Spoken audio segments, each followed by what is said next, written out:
What attracted you to this series? I hadn't read a character like this and a story like this.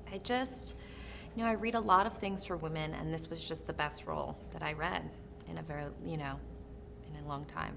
What were the things that you really connected with about the character? Well, I had just had a child, so that was very helpful because, she has the baby looks like around 1 in the show.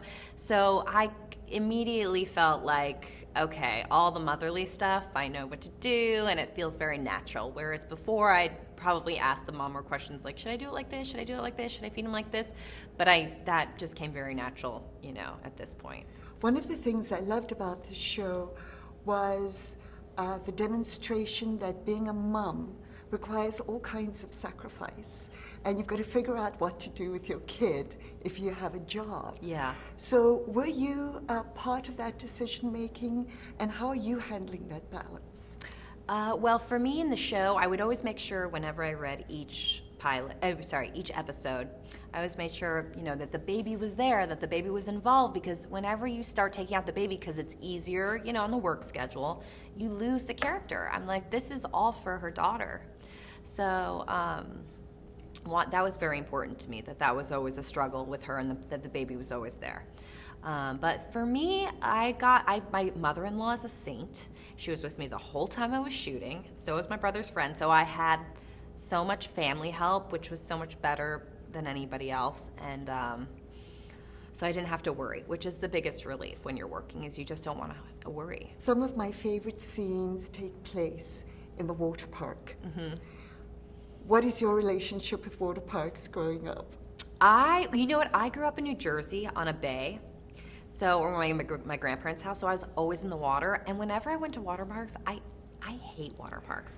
It's like, it just smells like pea chlorine, and I don't like those tubes. It's like plastic, like claustrophobia to me. I never was a water park kid, so I don't like them. But I like the raft things. Those are nice to like float on rafts. That's it. Women have such complicated relationships with swimsuits.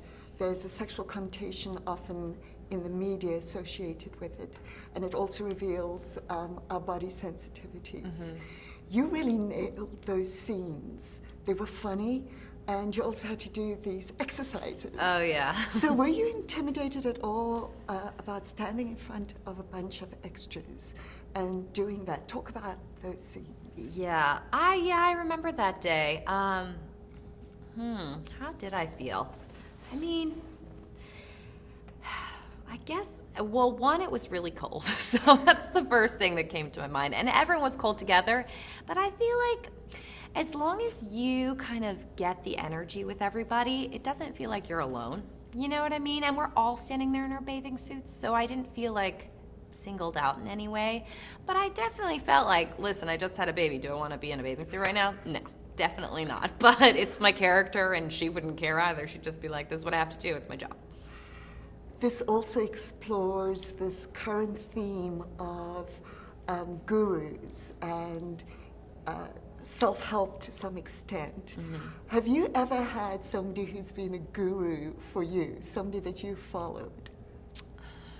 I guess I've had like a few people in my life that have kind of had a really good influence on me, but I guess I haven't had like a guru is like I haven't had something like that, but I've had really good influences in my life. Like, I was lucky I worked with Sofia at 16, Coppola, because I had an influence of a woman who has a very individual aesthetic, personality, and way of handling herself that I wasn't exposed to. And because I think she gave me a certain integrity during those years that can be really hard for a teenager, about, the way I looked or who I was, and gave me self-confidence in that way.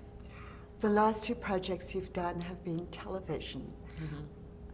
Are you not getting the roles that you want to do in film, or is this just a medium that's suiting you at the moment? Well, I did The Beguiled in between with Sofia, and I did that movie with my friends Laura and Kate. It was called Woodshock. It was like an experimental kind of film. So I feel like I did feel like a lot of indies these days, it's very hard to support your family. I mean, this is like television, you get to play really great roles, people see it, and you make money. So it's kind of the best of all things. Everybody seems to have a saying. One of the ones that I liked was, go-getters, go and get. Mm-hmm. Do you ever have sayings that have helped you through tough times? Wow, that's a deep question. Let me think about that. Well, I think I often tell myself to just, I don't know, like, don't worry, it'll pass these feelings, like it's okay to feel the feelings you're feeling. Because sometimes when you get anxious, you feel like you're just gonna stay in those feelings, but just to know that this is only a time, it's gonna pass, is like helpful to think about for me. One of the things I also really liked, and there were many things about this character, is that she refuses to be a victim. Mm-hmm. She takes her anger and channels it. How good are you at handling anger, and what do you do to release it? Yeah, well, I get to channel it into roles. That's what I get to do. I feel like every role I play becomes some kind of therapy for myself. So anything that I've felt in my life and things like that, I just put into Crystal. You know, any of those feelings of like, you know, the man getting over you, or whatever those things are, especially in this industry and everything, I like that I could just throw it all out there and be ugly, you know what I mean? And not care. So that's why I really love playing Crystal. You came up in this industry at a really young age. Did you ever consider doing anything else or leaving it?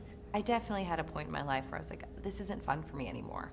But then it morphed into something new for me, and the way I approached it changed, and the way I went to work and my projects I chose, everything changed. And so then I got to really love it again.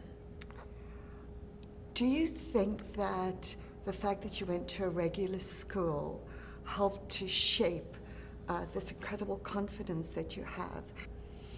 I mean, I try. Everyone has their, good days and bad days. I mean, I feel like you can put out that for sure into the world. It's easier to do that. But yeah, I feel like, I've worked really hard for a long time. I guess that's given me a kind of confidence. And, I think the older you get, the more secure you are with yourself and what you've been through, and accepting yourself for what you are, and okay about, the judgment on yourself too. Like, I should change that and work on this with myself. Like, everything just gets better in that way, I think. In the series, people think that things will make them happy. Mm-hmm. We obviously know that's not true. Yeah. Is there something that you really value that makes you more secure? And when are you at your happiest?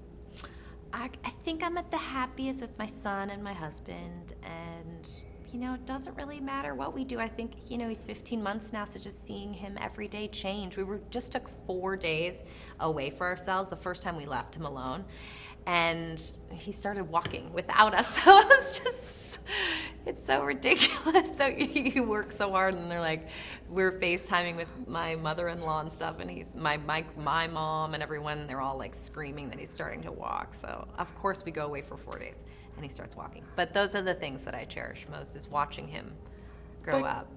That also brings up the idea of control, which is also a theme in this series, that you can put everything in place and then something in life comes and your son walks overnight while you're not there, mm-hmm. or some big changes happen in the series.